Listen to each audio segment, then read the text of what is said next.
하나님의 말씀은 고린도전서 4장 14절에서 21절 말씀입니다. 내가 너희를 부끄럽게 하려고 이것을 쓰는 것이 아니라 오직 너희를 내 사랑하는 자녀같이 권하려 하는 것이라.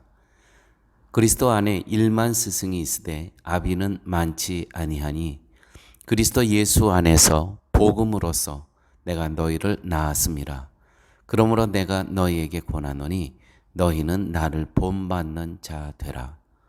이를 인하여 내가 주 안에서 내 사랑하고 신실한 아들 디모데를 너희에게 보내었노니 저희가 너희로 하여금 그리스도 예수 안에서 나의 행사 곧 내가 각처 각 교회에서 가르치는 것을 생각나게 하리라. 어떤 이들은 내가 너희에게 나아가지 아니할 것 같이 스스로 교만하여졌으나 그러나 주께서 허락하시면 내가 너희에게 속히 나아가서 교만한 자의 말을 알아볼 것이 아니라 오직 그 능력을 알아보겠노니 하나님의 나라는 말에 있지 아니하고 오직 능력에 있음이라. 너희가 무엇을 원하느냐? 내가 매를 가지고 너희에게 나아가랴. 사랑과 온유한 마음으로 나아가랴. 아멘. 우리가 고린도전서를 보면서 한 가지 발견할 수 있는 것은 고린도 교회와 사도 바울이 갖고 있는 하나님의 능력에 대한 차이를 우리가 본문을 통해서도 또 고린도전서 전체를 통해서 알 수가 있습니다. 고린도 교회와 사도 바울은 같은 하나님을 말하고 같은 믿음을 말하고 같은 십자가를 말을 해도 각각 다릅니다. 고린도 교회가 말하는 하나님은 성도에게 복 주시고 만사 형통하게 하시고 세상에서 잘 되게 하시는 하나님, 하나님은 하나님을 잘 믿는 자들에게 그만한 대우를 하신다는 것입니다. 그러나 사도 바울이 말하는 하나님은 세상이 도저히 이해할 수 없는 그런 하나님을 뭐하러 믿느냐는 말이 나올 정도로 전혀 다른 하나님을 말하고 있습니다. 어느 쪽이 진실일까요? 오늘 본문 15절, 16절 보면 도대체 바울은 무엇을 나를 본받으라고 합니다. 나를 본받으라. 도대체 무엇을 본받으라고 하는 것일까요? 특별히 20절에 하나님의 나라는 말에 있지 아니하고 오직 능력에 있느니라. 여기서 고린도 교회가 능력으로 생각했던 것과 사도 바울이 능력으로 생각하는 것에 현격한 차이점을 발견할 수가 있습니다. 고린도 교회가 능력이라고 여겼던 것은 성령을 받은 자들에게 나타나는 능력은 모두가 은사라는 것입니다. 이 은사는 방언의 은사, 통역의 은사, 병 고치는 은사, 귀신 내어 쫓는 은사. 이 특이한 현상을 성령을 받은 자만이 발휘할 수 있는 능력으로 생각하고 그 능력이 주어진 자들은 스스로 능력 있는 자로 행세했습니다. 매우 교만한 모습을 보였다는 것이죠. 우리도 능력을 말할 때 고린도 교인들과 같은 생각을 자주 합니다. 병 고치고 방언하고 귀신 쫓고 예언하고 이 특별한 힘을 능력이라고 여깁니다. 그래서 누군가가 힘을 가지고 있다면, 이런 은사를 가지고 있다면 그보다 더 큰 은사, 더 큰 힘을 얻기 위해서 하나님께 능력을 구합니다. 은사를 구합니다. 누군가가 기도를 유창하게 하면 나도 능력을 받아 저렇게 기도하게 해주세요. 이 과시하고 싶어 한다는 것이죠. 옆에서 큰 예배당을 건축하니까 우리 교회도 저 옆 교회보다 더 큰 예배당을 짓게 해주세요. 하나님 능력을 주옵소서. 이것이 하나님의 능력을 달라는 것입니까? 아니면 자기 욕망을 채워달라는 것입니까? 옆 교회가 선교를 참 많이 합니다. 하나님 저희에게도 그런 재정을 허락해 주셔서 우리도 저 교회보다 더 많은 선교하게 해 주세요. 이것이 하나님의 능력입니까? 자기 교회의 욕망을 채우려고 하는 것입니까?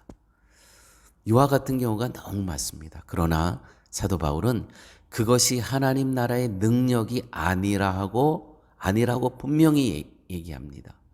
사도 바울이 말하는 능력은 성령을 통하지 않고는 주어질 수 없는 것.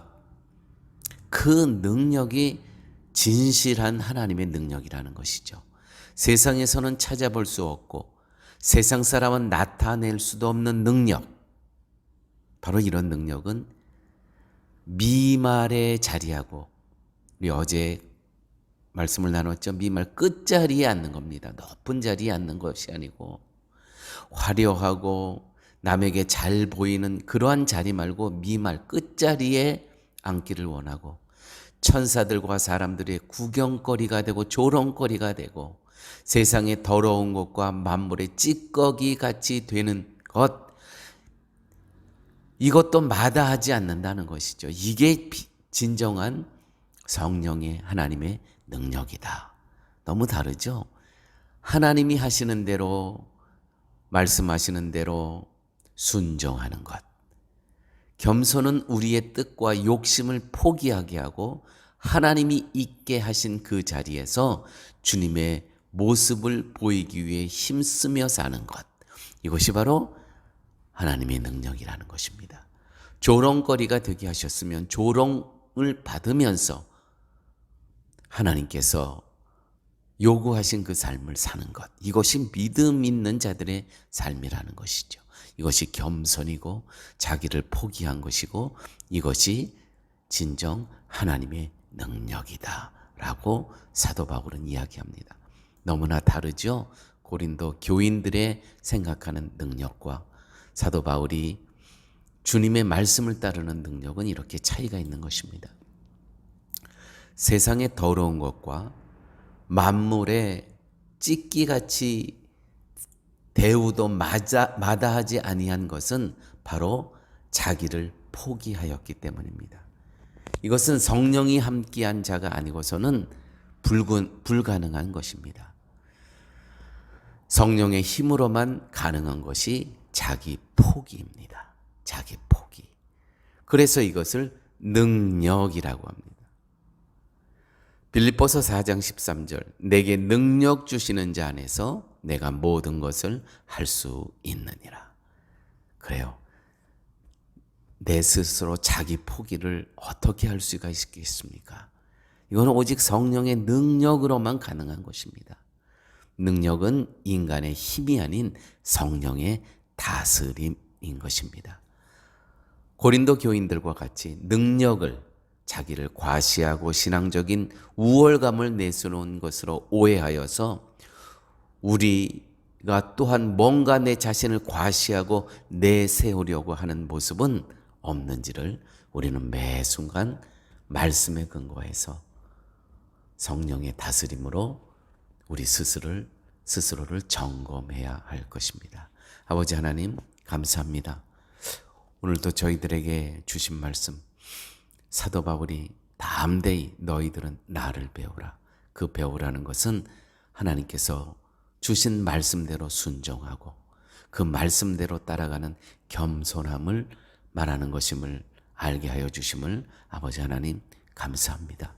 고린도 교회처럼 은사를 하나님의 능력으로 방언하고 귀신 쫓고 예언하고, 이것이 하나님의 능력이 아니고 자기 포기, 자기 절제, 자기 희생이 곧 하나님의 능력임을 매일매일 실천하며 살아가는 저희의 삶 되게 하여 주옵소서.